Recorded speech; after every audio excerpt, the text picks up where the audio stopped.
আজি আমাৰ থলুৱা কাহি ক্লাউড কিটচেনৰ স্পেচিয়েল ৰেচিপি হ'ল কল পচলা দি ব্ৰইলাৰ মুৰ্গী।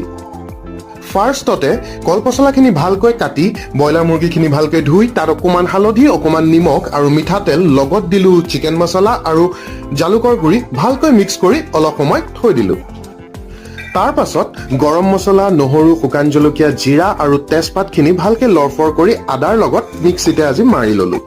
কেৰাহীত হ'ল তেল গৰম, তাত দিলোঁ কটা পিঁয়াজ, লগত দিলোঁ অকণমান হালধি আৰু অকণমান নিমখ, যিহেতু মেৰিনেট কৰোঁতে মই গোটেই দুইটা বস্তু ইউজ কৰিছিলোঁ। লগত দিলোঁ সেই পিচি থোৱা পেষ্টটো। এতিয়া ভালকৈ ভাজি লৈ তাত দিলোঁ আলুখিনি ভালকৈ ভাজি অকণমান তেলটো ওলোৱাৰ লগে লগে মেৰিনেট কৰি থোৱা পচলা আৰু যি মাংস আছিলে সেইখিনি কেৰাহীত দি ভালকৈ লৰফৰ কৰি ঢাকি দিলোঁ ল' ফ্লেম বা মিডিয়াম ফ্লেমত 15 বা 20 মিনিট। ভালকে ভাজ খোৱাৰ পিছত তাত দিলোঁ পানী। এয়া হৈ গ'ল ৰেডি। এয়া কৰিলোঁ ছাৰ্ভ। মাহঁতে বোলে আজিও খাই বিৰাট ভাল পালে।